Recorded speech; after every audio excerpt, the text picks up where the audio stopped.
order, please. And can I start the proceedings with apologies for absence? Chairman, we have apologies from Councillor David Simmons, Councillor Richard Lewis. Thank you. Are there any declarations of interest in matters before us this evening? If not, could we approve the minutes of the last Cabinet meeting shown on pages 1 to 8 of the agenda? Are they approved? Thank you. As usual, I confirm that the items of business marked Part 1 will be considered in public and the items of business marked Part 2 will be in private. Cabinet reports 5 to 11 are the public reports and reports 12 to 15 are the private reports. So on to the first item tonight, agenda item 5, page 9, a review of the Corporate Services, Commerce and Communities Policy Overview Committee on Digital Broadcasting of Policy Overview, Scrutiny and Select Committees. And I call Councillor Richard Mills to present this report. Thank you.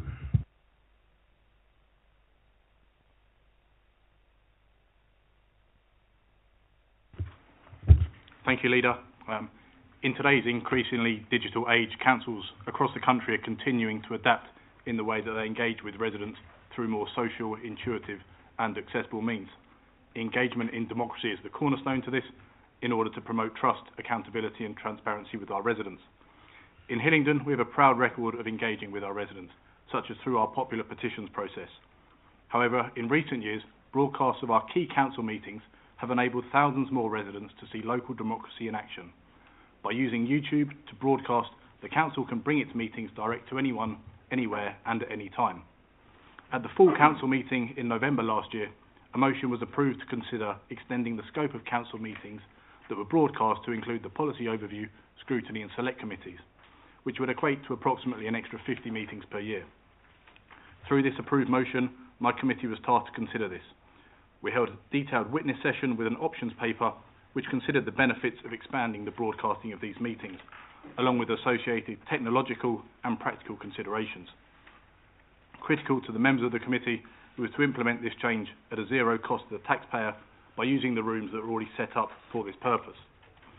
Most importantly, the committee believed in the potential that broadcasting these meetings would raise the profile of the positive work that takes place across our overview and scrutiny committees throughout the year, through engaging with residents, subject matter experts and a wide variety of local organisations to constructively monitor and review the borough's public services. In our conclusions, the committee recommends the expansion of broadcasting of these meetings and, where possible, implemented during this municipal year. This will allow Hillingdon to continue to lead in the way of digital engagement and further grow residents' interest in and understanding of our valued democratic process. I commend the committee's report and our recommendations to Cabinet. Thank you, Councillor Mills. Councillor Bianco. Thank you, Leader, and my thanks also to you, Councillor Mills, and to your committee for a very useful report. I think everything you said is absolutely correct. The way people view things and take part in things has changed enormously, and being able to view these meetings, such as the one tonight, and please smile at the camera, is certainly an important element. I'm pleased to see a widening of the committees that are going to be televised going forward. I think it's a good plan, and I think there's no reason why the council shouldn't go that route. After all, these committees are open to the public. The public can come along and sit in the audience and listen to what is said, so why not sit at home and do the same thing? And I think if that attracts more people or enables more people to take part, then that's a good thing. I personally would like to see the scope of the viewing widened. I particularly think that petition evenings that my colleague Councillor Burrows and to some degree myself hold would be a useful addition there, because there's no doubt that for many people getting to a petition evening is a problem, either with babysitting or work commitments or whatever. So for them to be able to view the goings on at a later point or even at the same time I think would be a useful step, additional step. And to that end, I think it would be useful and a positive to find a little money to extend the number of rooms that have the cameras installed. And to that end, I'd add to the recommendation that the Cabinet would identify funds in due course to extend the broadcasting capabilities at the Civic Centre. So have it in mind that we'll look to extend the by one, adding another committee room. That would be particularly helpful, I think, when it comes to petition evenings. But on that basis, I'm happy to move the amended recommendation. Thank you, Councillor Bianco. I think, yes, the recommendations are well made, and the work of the Policy Overview, Scrutiny and Select Committees is very important to the administration, and I agree with Councillor Bianco. The Cabinet will identify additional funding to extend the ability to stream to other committee rooms, and we can do that pretty quickly. I was looking at the current financial position today, and we are very well in finances at the moment, so we can probably do it next month or the month after. We'll identify the funding and the committee rooms that we will extend that facility to. So with that proviso, are those recommendations agreed? Agreed. Thank you, Councillor.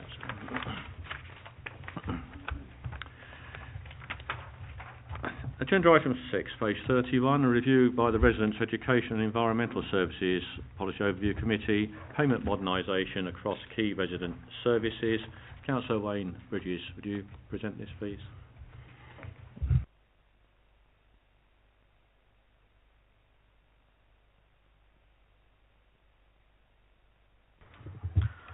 Thank you, Leader. As Chairman of the Residents' Education and Environmental Services Policy Overview Committee, it gives me great pleasure to present this report to Cabinet, which details the Committee's review into how the London Borough of Hillingdon is working to modernise and refresh its payment options for local residents. Residents in the London Borough of Hillingdon enjoy access to a wide range of valued services provided by the Council, and the Committee reviewed a number of key service areas within its remit as part of its review. From the outset of this review, the resident experience was at the forefront of the Committee's thinking, with particular reference to online payments and payments for parking services. During the Committee's sessions, evidence was provided from key service areas and the Council's transformation lead, along with private sector experts and case studies from other organisations innovating in this area, to understand how residents and other users currently paid for their Council services and how the Council was set up to receive and process these payments. Once this was established, the Committee explored new technologies that could change how residents pay for services in the future. The Committee felt this would provide a useful steer for the Council in shaping its technology and payment methods in the medium to long-term future. In regards to changing user habits and the ever-rapid availability of new technologies for payments in the wider market, it became apparent to the Committee that Hillingdon residents expected a broad range of quick, secure and easy-to-use payment options. While the Committee recognised the potential for leveraging of new technology and processes to improve payment services, it remained mindful of the importance of retaining, where possible, the traditional cash option for those residents who did not have access to or confidence in modern ways of paying for services. In concluding the review, the Committee considered that the Council was providing a number of ways in which residents can pay for their services. However, from the evidence provided, it was apparent that some modernisation was required in certain areas, and in light of this, the Committee welcomes the Council's plans for digital transformation over the coming years, including the plans to refresh and modernise the Council's website, along with the planned investment for improvements to parking payment machines as set out in the Council's 2019-20 budget. Finally, on behalf of the Committee, I would like to thank all the witnesses that participated in our review and for their valued contributions. I recommend this review to the Cabinet. Thank you, Councillor Bridges. Councillor Burrows. Thank you, Leader, and thank you, Councillor Bridges, for the report, and if you can thank your committee as well on behalf of the Cabinet. It's a very good report. You have taken the lead in looking at how our residents can make payments to us, and obviously moving forward, as most companies now are going the digital route, we should also continue in that pace as well.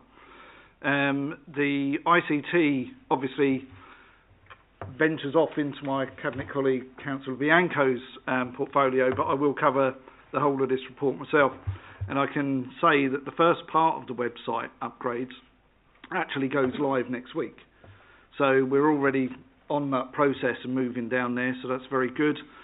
As for the parking machines, obviously we will be looking at parking machines that will still accept the cards with the Resident First card, because that is still extremely important to our residents to get the very good parking rates that they currently get by being a Hillingdon resident. So I'm sure that my other Cabinet colleague, Councillor Mills, is very keen that when we do fall on the provider for these machines, that his Hillingdon First card is still going to work when he goes to such a machine to make payments. I know the leader wants to make a comment further about the parking machine, so I won't say anything further now. But certainly, as far as the Cabinet's concerned, the recommendations are on page 32, and I so move them. And as I say, Councillor Bridges, thank you to your committee for a very good report, which is moving this council into the 21st century and catching up with all the digital age that we can do. Thank you. Thank you, Councillor Burrows. And again, it's a very good report, Councillor Bridges, so you would have my thanks to your committee. The Hillingdon First card is very important. We have the lowest parking fees for our residents in London, and we want to maintain that. But we do include in last budget just over £1 million to upgrade our payment machines. The original thought was we'd do that over 2 years, but I think we'd best do it over 1 year. That won't be an issue at all, so that there's no doubt we do it as fast as we can. So that's a given. As Councillor Burrows says, the website is up and underway, so we are hopefully moving in the right direction. So with that, are the recommendations agreed? Thank you. Thanks, Councillor Bridges. Agenda item 7, page 71, a proposed new sport and leisure facility in West Drayton. Councillor Bianco. Thank you, Leader. Well, this, as many of you will know who come to these meetings regularly, I usually have a good news story to tell, and that's usually about the council's finances. But being at this particular point in the cycle, there isn't that agenda report this month. But here we have an even better news story, and that is the provision of yet another state-of-the-art sport and leisure facility in this borough. Over the last number of years, we have produced 2 new centres, one at Uxbridge and one at Botwell, and we have completely refurbished our third one at Highgrove in Ruislip. And there was a call, and rightly, as populations have risen, a need for a further one in the south of the borough, and we said we would deliver this new facility in our the last election, and here we are making good on that promise. There aren't many councils, I think, in London or indeed the UK that are in a position to put their hand in the pocket to the tune of essentially 32 million to produce a new state-of-the-art leisure facility, including a swimming pool, of course, in the south of the borough. This is a very exciting project. This is only the beginning, of course. There will be, no doubt, plans to be drawn up and planning consent to be obtained and all the rest of it to go ahead before bricks are put on the ground. But this is the first step, moving it forward, and it's an excellent first step too. The location, I think, will suit very well against the existing one in Botwell, and provide further facilities for all our residents of all ages to benefit from the leisure facilities that we will provide. And on that basis, I move the 2 recommendations at the bottom of page 71. Thank you, Councillor Bianco. As you say, there aren't many councils that will be spending 32 million on new facilities, but this project goes a little further than that, because this is one of 3 master plan developments in the Useley West Drayton area. We're spending a further £27 million on the new Useley Library and another community facility in Useley, and housing for our younger residents down there at discounted prices. But this new leisure complex will be in the same vein as the ones that you mentioned in your delivery there. The new development will contain an 8-lane, 25-metre swimming pool, a leisure pool for more recreational swimming with play features, a sports hall big enough to incorporate 4 marked courts, a climbing wall, a soft play area for younger visitors.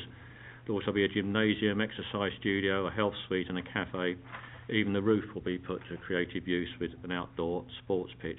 These days, it's about the whole shooting match. It's not just a swimming pool or a gymnasium. You put them all together and people can pick and choose and mix as they like. We've also got, as I say, potential for new community space for local groups in the Otterfield Road site in Useley and the library site. I think this is going to be an excellent state-of-the-art facility, and this, as you said, is the early stages of it, but we'll have it up and moving. Probably be 2 to 3 years to see this delivered. It will be 2 to 3 years to see this delivered. All sorts of things need sorting out, and no doubt we will have some people complaining that they don't want swimming pool, they don't want this, they'd rather have something else. But this is a facility which will be for people of all ages.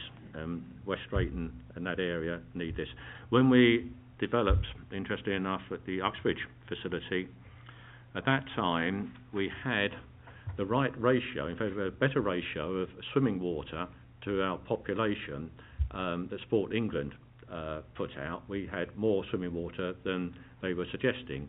Now our population's grown, we've gone through that, so we need more swimming water if we're to remain ahead of the game, and that is just one part of this development. So a really good news story for Hillingdon and its residents, and particularly the residents of the West Drayton and Useley area. Are the recommendations agreed? Thank you. Agenda item 8, page 77, the Hillingdon Air Quality Action Plan 2019-24. Councillor Cawthorne. Thank you, Leader. This report straddles more than one cabinet portfolio like the earlier one we heard about. Hillingdon faces some unique challenges in improving its air quality. We are home to some of the most congested parts of the strategic road network. We're home to the UK's international hub airport, and of course we face national infrastructure projects in High Speed 2 and Heathrow expansion to command all of this. Now, against all this backdrop, this report and plan is timely. I think it plays an important part in supporting our policy objectives as we face into these challenges and seek to safeguard the interest and well-being of our residents. This has been the subject of a detailed review from the RESPOC. It has taken account of the Mayor's guidance, received feedback from the Health and Wellbeing Board, and been subject to both a statutory and public consultation. There are some actions within this on those organisations whose operations diminish our air quality to clean up their emissions. Our health and wellbeing strategy has recognised the link between poor air quality and respiratory conditions, and of course that respiratory disease is the third highest cause of death in our borough. And the public consultation that's been carried out as part of this has reaffirmed what I think we already know, that these are matters of grave concern to our residents. And there are also actions within the plan that the Council can take to improve the health and wellbeing of residents, and these are the main focus of the plan itself. Now, page 84 sets out the priorities of the Council in exercising leadership by example, which of course includes emissions from our own fleet of vehicles. And of course, concerns over air quality around schools is linked to the development of our approach to vehicle idling enforcement.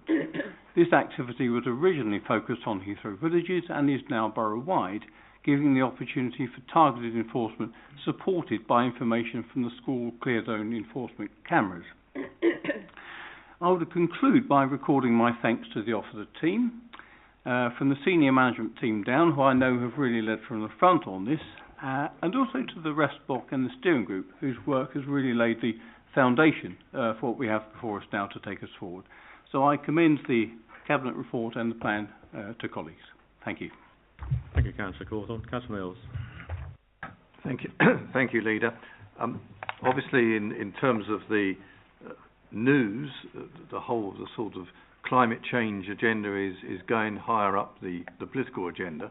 So it's very pleasing to see that we've already started to consider the implications of this and have got the report to the stage that it has got. However, there is still quite a lot of work to be done. I would just like to sort of reinforce the point that we shouldn't lose sight of the fact that one of our successes in terms of recycling and the high satisfaction rates and buy-in that we get there was because we adopted the 3 E's. And I think the 3 E's should be adopted again as part of our strategy in determining how we as a council tackle air pollution. And of course the 3 E's are, the first one is to educate people as to exactly what the issue is and make sure people fully understand what it is and what they can do themselves to help ease the situation. The second one is to come up with ways of tackling the problem that are as easy as possible for people to buy into and they don't feel it's complicated. And then, and only then, you refer to the third E of enforcement, where people are not willing to come along and take part in what clearly is beneficial for residents as a whole. And as I said, I think our success in terms of recycling and that approach needs to be borne in mind, and it suits itself to tackling some of these big issues. And they are big issues, and they aren't going to be resolved in a short time, but with the right political will and the right kind of encouragement and partnership with third parties and our residents, I think we can go a long way to make significant changes. And I don't think there's any doubt, Leader, that we have the political will in this administration. Thank you, Councillor Mills. I was at a meeting last week with other London leaders and the Mayor of London, and I did suggest to the Mayor, and he accepted it, that we should have one standard no idling sign across London, and he's going to come up with something that, so if people cross from one borough to another, it's going to be the same thing. I also thanked him for his continued support on the third runway issue. And again, I was going to mention it, I will mention it when we meet in June and look at the outturn, but we are so well placed budget-wise that we will put an extra £500,000 in the fighting fund, and back Heathrow can have a look at that if they like. I found it quite ironic that the Secretary of State for Transport was criticising local authorities for using their money to protect their environment on the same day as he wrote off £50 million for the ferry company with no ferries. So we take no lessons from him. I shouldn't use Cabinet for political points, but I don't think that counts when it's our own side. Are the recommendations 1 and 2 agreed? Thank you very much. Agenda item 9, page 151, drones and new no-fly zones around airports, devising a modern local drone and small unmanned aircraft policy. If I refer Cabinet to the map on page 156, you will notice that because of the situation of Heathrow Airport, RAF Norfolk and Denham Aerodrome, much of our borough is already covered by the national policy on no-fly zones as far as drones are concerned. What we are doing is introducing no-fly zones on our land in between those already covered areas. And if you look at the recommendations, we're having a 6-week period of consultation to look at this, but broadly bringing our own land into the same regime as the national policy, which will prevent the use of drones and small model aircraft, with the one exception being model flying clubs can get permission to do this as long as they Heathrow Air Traffic Control give them special dispensation, and that is fine, and they'll only do that if these people can prove to them they know what they're doing. So the recommendations tonight are putting this out for a 6-week consultation. So recommendations 1 to 4, page 152, are they agreed? Thank you. Agenda item 10, page 185, the Older People's Plan update. This is a Cabinet to note the success to date and the continued progress to deliver the Older People's Action Plan to improve the quality of life and health and well-being of our older people. The detail of what happened in the last quarter is shown in the appendices, but running swiftly through it, and we do this quarterly, but the 3 burglar alarms, now up to over 10,000 free burglar alarms fitted to the homes of older residents across London. Telecare line free of charge for over 75. 5,500 residents have that, of which 4,738 are over 75 and are receiving it free. A lot of work going on with dementia, the introduction of the Clover Taffles in Hillingdon, which other boroughs are now beginning to look at, I think. Tea dances and other forms of dances, 1,200 attendances recorded in the last quarter. Financial support for older people. We do this with Age UK to provide information and advice to ensure that older people are getting all the allowances that they're entitled to, and it's amazing how many don't know what they're entitled to, so we do our best to ensure that they get extra income where it's due. Activities and events, parties, lunches, outings to the seaside or wherever. It only costs £70,000, but it makes an awful lot of difference to the people, particularly if they're on their own, to be able to have these parties and lunches. The dining centre, we not only support them, but we make sure that they're safe to get into and whatever, and they really are a good place. I actually went to the Dovetail one recently myself, as mentioned in the report. Trusted traders and help at home schemes, major adaptation improvements, plus what isn't mentioned in here is our brown badge scheme, free swimming for over 65s, free allotments for over 65s. In fact, I don't believe there is another council in the country that has such a vast range of things that we provide for our older residents, and I know it is very much appreciated by them and their younger relatives. The report is for the Cabinet to note our success to date. Is that recommendation agreed? Thank you. Agenda item 11, page 199, the Carers Strategy 2018-21, review of the 2018-19 delivery plan and approval of the 2019-20 delivery plan. Councillor Cawthorne. Thank you, Leader. I move our annual report, an update on the Carers Strategy delivery plan, and with it the results of the Carers survey, and of course the delivery plan for 2019 to 20. The report before us sets out the current position in terms of the number of carers in the borough, the changing carer profile, as well as the projected growth in the number of carers in the years ahead. I actually think there are some very encouraging aspects to note in this report. Just to pick out one or two, the carer approach to engagement has seen some very significant improvement, with the local carers forums and the new carer support service, which have been widely recognised.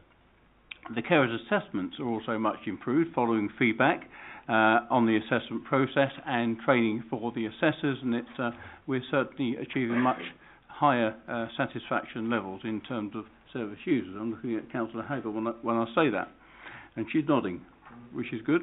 And it's also pleasing to note, I think, the work of the health partners to improve the offers of carers, generally speaking, to implement a new set of carer support standards through the Carers Charter, as is the case with the Hillingdon Hospitals Trust. I would like to record my thanks to the Policy and Overview Committee and the Carers Strategy Steering Group for their groundwork in helping to shape the new strategy, which moving forward includes, among other things, support to double carers who look after more than one disabled person in the household.